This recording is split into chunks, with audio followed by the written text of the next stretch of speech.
ගොඩක් කෙනා බා පොඩි නැද්ද? කෙරි ගඳක් වගේ. ජංගි මොනවද දාන්නේ? දෙල්ලු මලක් කියලා මම දන්නවා. බලමු අපි ජෙමිනිගෙන් අහමු. ජෙමිනි, ඔයාට පේනවද මෙන්න මේ මලක්? සමහර විට ප්‍රෝටීනමය ගඳක් වගේ දැනෙන්නේ ඒකේ තියෙන රසායනික සංයෝග නිසා වෙන්න පුළුවන්. ඉක්මනට කාලෙකෝ ඈ. ආහා. ගොඩක් කෙනා බා පොඩි නැද්ද? කෙරි ගඳක් වගේ. ඔව් බා මටත් එනවා. දැන් බලන්න. මොකක් ජංගි මොනවද දාන්නේ?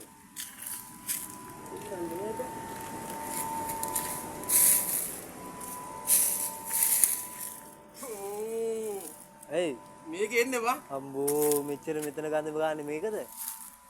මේ දෙල්ලු ගහන්නේ බා.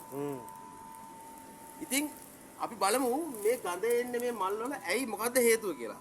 දැන් මේක වෙරළු මලක් කියලා මම දන්නවා. හරිද?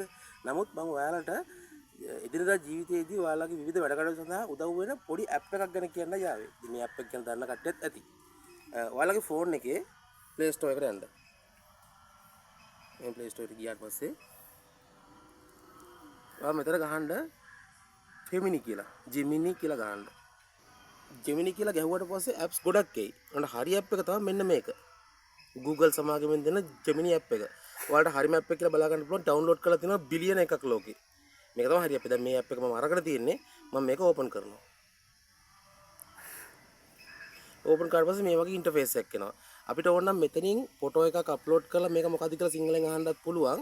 නැත්තම් මෙතනින් ඔයාලට පේන මේ ඩොට් තුනක් තියෙන්නේ.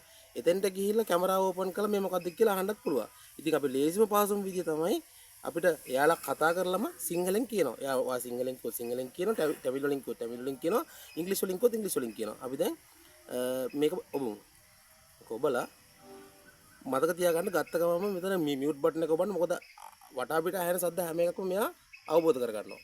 දැන් මම කැමරාව ඔන් කරලා මේ මල පෙන්වන්න යන්නේ. ජෙමිනි, ඔයාට පේනවද මෙන්න මේ මලක්? මේ මල මොකද්ද? මේ මල ඇති ශාකය මොකද්ද? මේ මලෙන් තුඟදක් හමනවා. ඒ ගඳෙන්ද හේතුව මොකද්ද? හරියට නිකන් ඒ ගඳ ප්‍රෝටීනමය මේ දෙයක් වගේ 아무තු සිනි ගඳක් වගේ එන්නේ. ඒකට හේතුව මොකද්ද? ඒ ගහේ විද්‍යාත්මක නාමය මොකද්ද සහ ඒ ගඳෙන්ද හේතුව ගැන මට සම්පූර්ණ විස්තරයක් පැහැදිලි කරන්න. ඔබ හරි, ඒක වෙරළු මලක්. එලෙෝකාපස් සෙරාටස්. මේ මලයේ සුවඳට සුවිශේෂී හේතු තියෙනවා. සමහර විට ප්‍රෝටීනමය ගඳක් වගේ දැනෙන්නේ ඒකේ තියෙන රසායනික සංයෝග නිසා වෙන්න පුළුවන්. මේ සුවඳ පරාගණයට උපකාරී කරගන්නවා. වෙරළු ශාකයේ ප්‍රයෝජන ගැන කතා කළොත් ගෙඩි ආහාරය තබ ගන්නවා වගේම ශාකයේ විවිධ කොටස් ආයුර්වේදයේද පාවිච්චි කරනවා. ඔබට වෙරළු ශාකය ගැන තවත් මොනවද දැනගන්නට කැමති? දැන් අපිට ඕන විස්තර ටික අපි අහගත්තා. එතකොට මේක ගැන මම දන්නවා. නමුත් ඔයාලටත් හොයාගන්න පැහැදිලි වෙන්න මේ වගේ ඕනම දෙයක් ගැන. කාර්මික ශාස්ත්‍රයේදී, එදිනදා පරිසරයේදී, බේත් හේත් ගැන. හැබැයි මේ බේත් හේත් කිව්වට මෙයා බේත් හේත් ගැන උදව් කරන්නේ අපිට බෙහෙත් ගන්න කියලා නෙමෙයි. ඒ දේවල් උවමනා වෙන විදිහ අනුව එයාලා මුළු ලෝකේ පුරාම විස්තර හොයලා ඒ අය කරා එයා ලබා දෙනවා. ඉතින් දැන් ඔයාලට තේරුණාද මේ මල් වල ඔයාලා ඊට පස්සේ හරි දැක්කොත් ඒ 아무තු නිකන් සිනි ගඳක් වගේ එන්නේ මේ මල් වලින් එන ගන්ධය.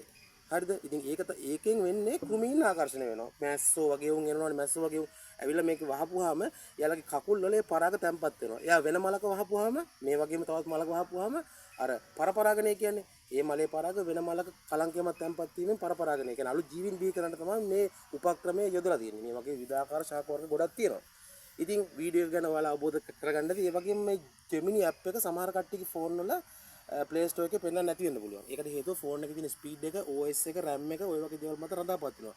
එහෙම කට්ටියට පුළුවන් ඔයාලට Google සර්ච් කරලා Google එකේ Gemini එක ගහලා voice හරි, photo හරි සිංහලෙන් ටයිප් කරලා ඉංග්‍රීසි වෙන ඉංග්‍රීසි වලින් ඔයාලට විස්තර ලබා ගන්න පුළුවන්. Gemini එක කතා කරනකොට ප්‍රෝටීනමය ශ්‍රාවයන් ගැන කියන ඔයාලට ඇහෙන්න ඇති.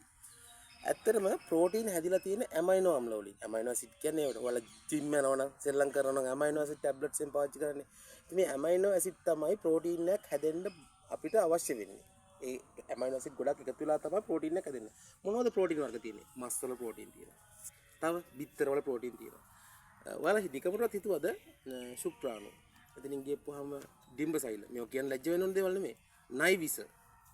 එතකොට මේ ශාකවල තියෙන මේ තුගදක් සමන දේවල් මේ එක හා සමාන කඳක් තමයි තියෙන්නේ.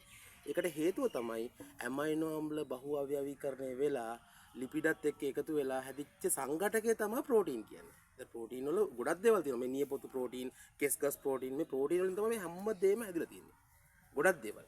ඉතින් ඒක ගැනත් මම අර එයාට දැනුවත් වෙන්න කියපු හින්දා තමයි එයාට පහසු වෙන්න තමයි කිව්වේ. ඉතින් මම මේ දේ ගැන දන්නවා. ඔයාලටත් පෙන්වන්න ඕනේ හින්දායි මම මේ දේ ගැනත් කිව්වේ. මේක එක එකව තව ගොඩක් ඔප්ෂන් තියෙනවා. ඉතින් මම හොයාගත්ත දේ තමයි මම ඔයාලට කිව්වේ. මම හිතනවා ඔයාලට මේ වීඩියෝ එක ගොඩක් වැදගත් වෙන්න ඇති කියලා. ඉතින් වීඩියෝ එක හොඳයි නම් ලයික් එකක් දාගෙන යන්න, යාළුවන්ට බලන්න ෂෙයා කරන්න. එහෙනම් අපි අලුත් වීඩියෝ එකකින් හමු වෙමු.